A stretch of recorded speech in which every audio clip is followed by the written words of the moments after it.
Cuando las luces se apagan y el silencio lo cubre todo, es cuando las almas perdidas encuentran el camino de regreso. Bienvenidos a Después de medianoche. Historias reales, leyendas ocultas y relatos malditos que no todos se atreven a escuchar. ¿Estás listo para abrir la puerta? Porque ya es tarde, muy tarde. Historia 1. La camilla 14. Basada un hospital abandonado de Lima. El Hospital Santa Rosa, en el centro de Lima, había sido cerrado por corrupción, negligencia y varios casos extraños que los medios dejaron de cubrir. Sin embargo, Julián, un joven estudiante de medicina, se obsesionó con el lugar cuando encontró los planos antiguos en la biblioteca de la universidad. Él y 3 amigos decidieron entrar una noche. Querían grabar un vídeo para su canal sobre lugares abandonados. Todo marchaba bien, hasta que encontraron el pabellón de cirugía. Oigan, ¿ven eso?, dijo Paula, alumna de enfermería. En medio del pasillo había una camilla oxidada con el número 14 tallado en la base. Sobre ella, una sábana blanca manchada. Al acercarse, Julián sintió que el aire se volvía más frío. Levantó la sábana, y no había nada. Pero cuando se dio vuelta, la camilla ya no estaba. ¿Dónde? ¿La movieron?, preguntó nervioso. La volvieron a encontrar en el quirófano, con un maniquí anatómico sobre ella. Solo que el maniquí tenía ojos reales, y sangraba por la boca.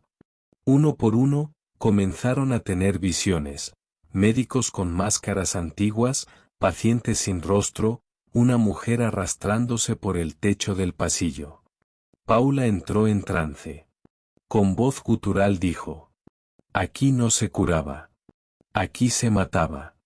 Y la camilla 14 aún espera cuerpos. Esa fue la última vez que se supo de ellos. Solo se encontró el vídeo, que termina con la cámara cayendo al suelo, y un sonido metálico de ruedas acercándose. Historia 2. El turno de las 3:33.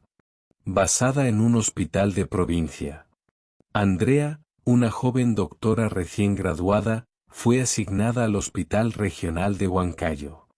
Aunque moderno en apariencia, todos los internos le decían lo mismo: nunca tomes el turno de las 3:33 de la madrugada en la sala de emergencias. Ella pensó que eran supersticiones tontas. Así que cuando un colega le ofreció cambiar turnos por una emergencia familiar, ella aceptó. A las 3:33 exactas, la luz parpadeó.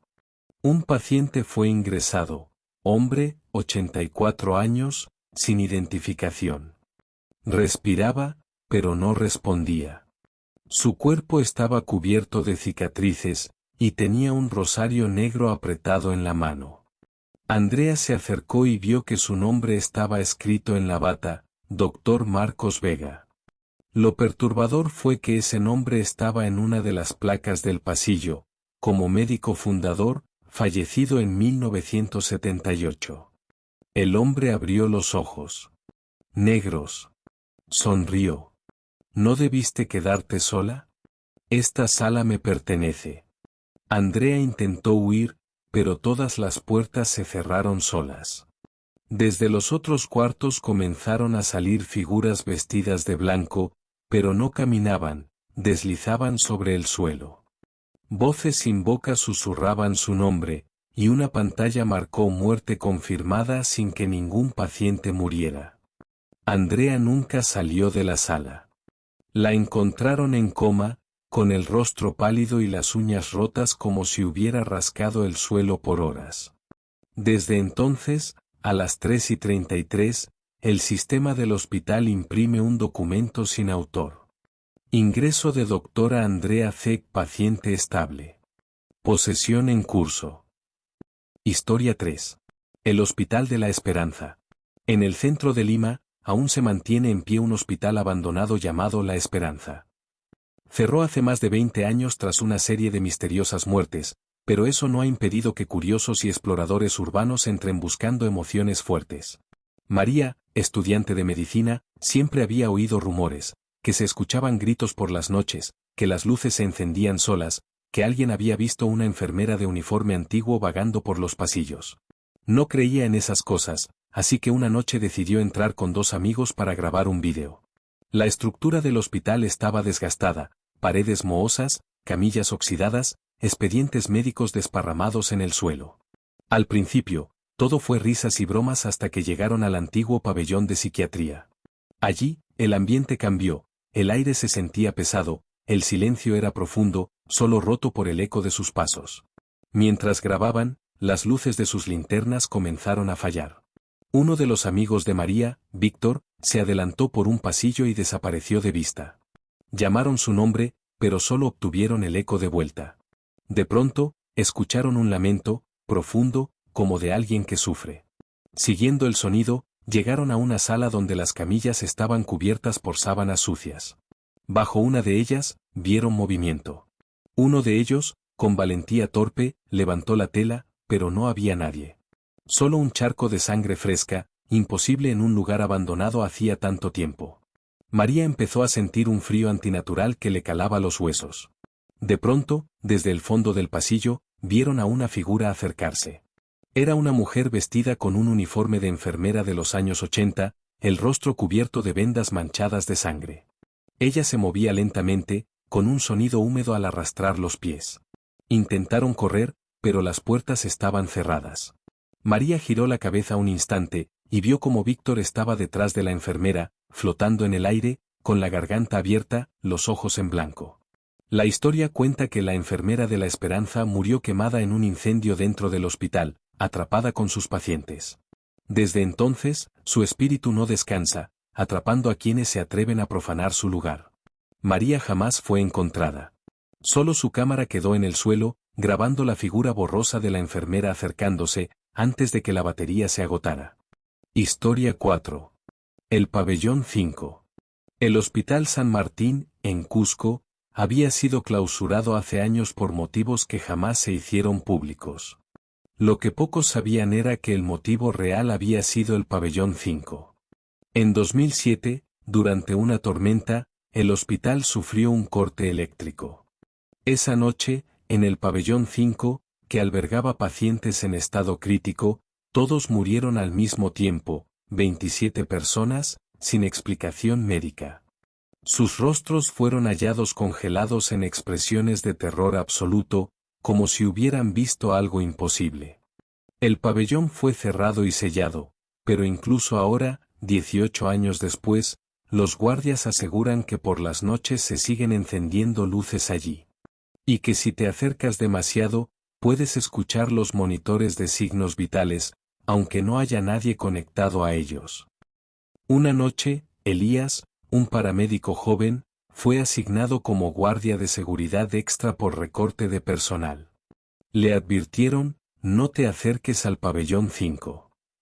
Al principio lo tomó como una broma. Sin embargo, cerca de las 3 de la madrugada, empezó a escuchar algo extraño en el intercomunicador. Bip, bip, bip. El sonido clásico de un monitor de latidos.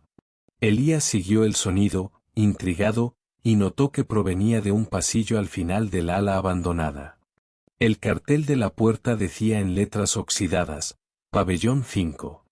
La puerta, que se suponía debía estar sellada, estaba abierta. Dentro, las luces parpadeaban. Las camillas seguían allí, cubiertas con sábanas. El olor a desinfectante y sangre era tan intenso que se le revolvía el estómago. Elías se acercó a un monitor, estaba encendido. Pero no había cables conectados a ninguna máquina. Y en la pantalla, en lugar de un ritmo normal, las líneas formaban palabras. No debiste entrar. De repente, todas las sábanas de las camillas comenzaron a moverse. Una a una, como si algo debajo se levantara lentamente. Elías sintió un escalofrío recorrerle la espalda. No podía moverse. Un lamento recorrió la sala, profundo, imposible de describir con palabras humanas. De pronto, en el reflejo de la pantalla, vio a alguien detrás de él, una figura pálida, con los ojos completamente negros, la boca cosida con hilo quirúrgico.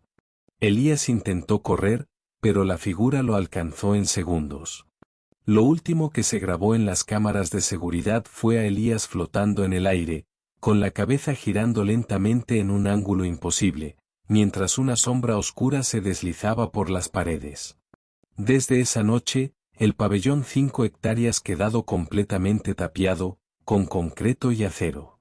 Aún así, hay quienes aseguran que si caminas cerca, puedes escuchar un bip, bip, bip, débil, como si el hospital siguiera vivo por dentro, alimentándose de las almas de quienes se atreven a desafiarlo. Historia 5. Ritual de la Sala Roja. En el Hospital Santa Rosa, en Trujillo, existía una sala conocida solo entre el personal antiguo, la Sala Roja. Oficialmente no aparecía en los planos, ni tenía número. Se decía que fue construida en los años 60 para experimentos de psiquiatría, pero que con el tiempo fue usada para algo más oscuro. Catalina, enfermera de turno nocturno, empezó a notar cosas extrañas, espejos que se empañaban solos, camillas moviéndose de lugar, y siempre, a las 3:33 de la madrugada, un leve olor a azufre. Al preguntar a una compañera mayor, ésta solo le dijo: «Nunca entres en la Sala Roja.